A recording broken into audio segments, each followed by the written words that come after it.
O Brasil precisa de uma reforma previdenciária com urgência? Não. A resposta, do meu ponto de vista, definitivamente não. Porque a Previdência ela tem se mostrado uma política social que não apenas tem atendido às metas do governo de reduzir a desigualdade social e reduzir pobreza no país, como ela tem dinamizado muito a economia, tem ajudado a fortalecer o mercado interno, que tem sido essencial para dar reação na economia do país a um momento em que o mundo passa por uma forte recessão, uma desaceleração no mínimo muito grande. E o Brasil passou por isso, por essa crise. Então você estava dizendo que o Brasil passou pela crise melhor do que os outros países? Você estava dizendo isso, não é isso? Passou melhor do que os outros países porque foi capaz de construir um mercado interno muito poderoso. E as políticas sociais, elas são responsáveis por isso. Eu acho que hoje os economistas não têm mais dúvida, economistas à direita ou à esquerda, de qualquer espectro ideológico, de que o mercado interno foi extremamente fortalecido por mecanismos de correção do salário mínimo e do vínculo que esse salário mínimo tem ao servir de piso dos benefícios sociais. Perfeito. E como fazer com um país que, como os outros, vai tender a ter uma população mais velha? Isso também não é um problema que se coloque no centro do debate hoje. Quer dizer, o centro do debate hoje é como você aprimora ainda mais essa política. O centro do debate hoje é como você inclui pessoas que ainda não estão sendo protegidas. O problema francês, que é um problema de idade muito avançada da população, ainda não está posto para nós. Esse problema vai nos ser posto a partir de 2030, 2040.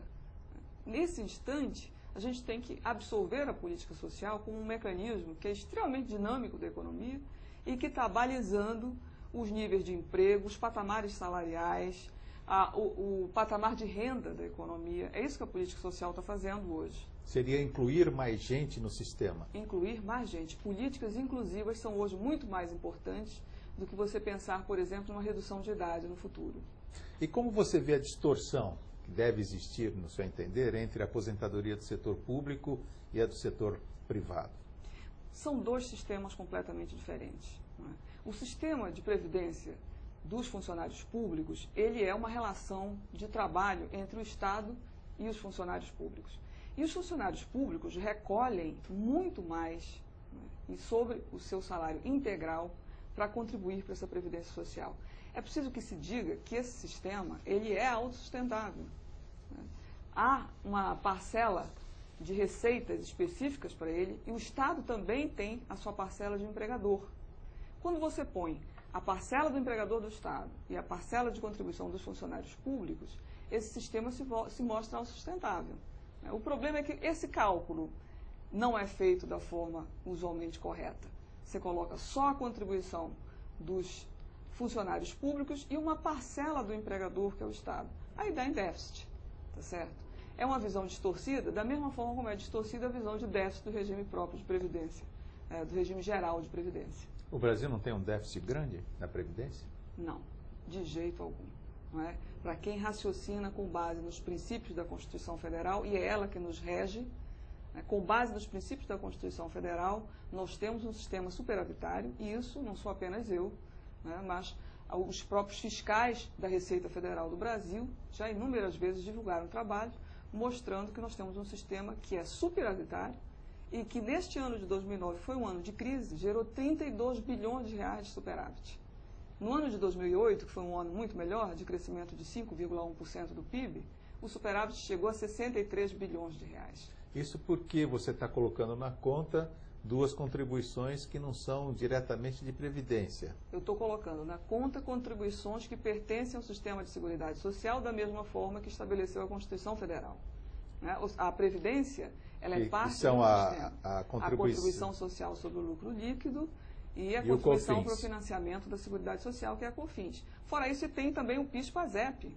E ainda tem a contribuição dos concursos de prognósticos. Veja bem, nós temos 4 fontes de receita. Então, juntando tudo isso é que dá o superávit e não o déficit. Exatamente. Mas é assim que a conta deve ser feita. Não existe nenhuma legislação que diga que a Previdência só tem uma fonte de receita. Mas o governo está usando esse dinheiro para outras ações sociais também, como, por exemplo, a educação. Mas ele deve usar, porque esse sistema de proteção social, ele financia a saúde, a assistência social e a previdência. Então, é um conjunto de políticas sociais que estão amparadas e é preciso que se diga, essas receitas cobrem todas essas despesas, cobrem todas as despesas do regime geral de previdência social, toda a área do SUS e todo o Bolsa Família e as outras políticas sociais do governo, e sobra recursos. Que modificação, então, você proporia? As modificações têm que ser para incluir pessoas que hoje estão fora da previdência social. Nós temos um contingente de mais de 45% da população ocupada que não tem direitos. Não tem direito ao seguro-desemprego, não tem direito a uma pensão, a uma aposentadoria no futuro. E essas pessoas não podem ser abandonadas por uma reforma que ainda vai ser mais restritiva de direito. Tem que ser o oposto. O sinal da reforma tem que ser contrário, tem que ser de inclusão dessas pessoas. E isso, como é que se consegue incluí-las? Reduzindo o grau de informalidade, né? Criando taxas de crescimento anuais cada vez mais elevadas, porque uma taxa de crescimento mais alta... da economia. Da economia. Né? Nós vamos ter agora um crescimento em torno de 7% do PIB este ano. Óbvio que isso vai ter uma reação muito favorável na Previdência. Mais pessoas vão ser incluídas, mais pessoas vão ser protegidas e quando você aumenta o emprego formal e aumenta os patamares médios de salários da economia e aumenta a massa de lucro, você tem um resultado favorável no sistema previdenciário. Então, a solução para um déficit futuro, que não existe esse déficit hoje, mas no futuro, 2040, uma população envelhecida, como é que você encara esse sistema?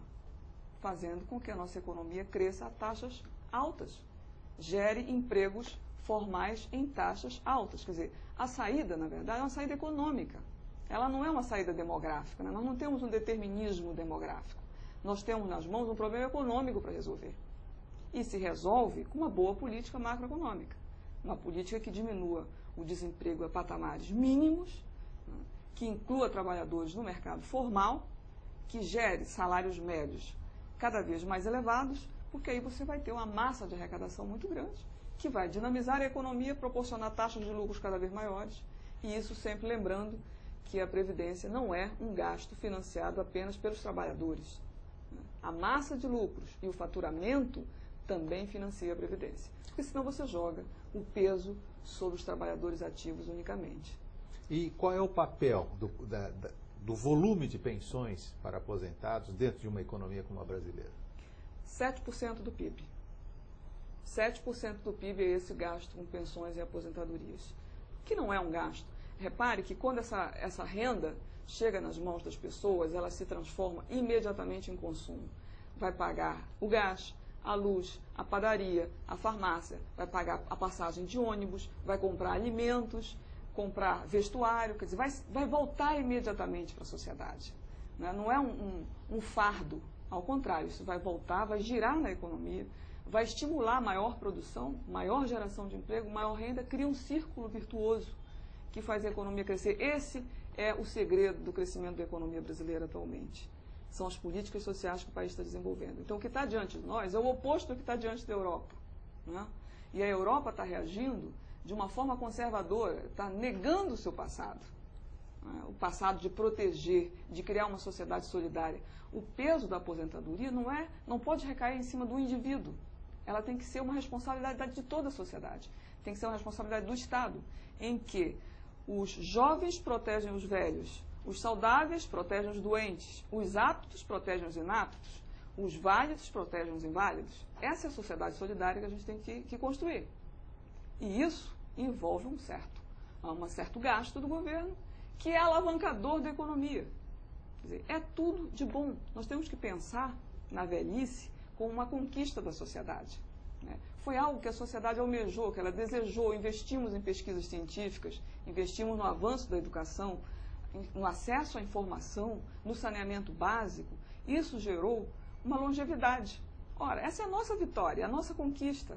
Por que nós vamos punir o velho por uma conquista que nós tanto desejamos? É um contrassenso.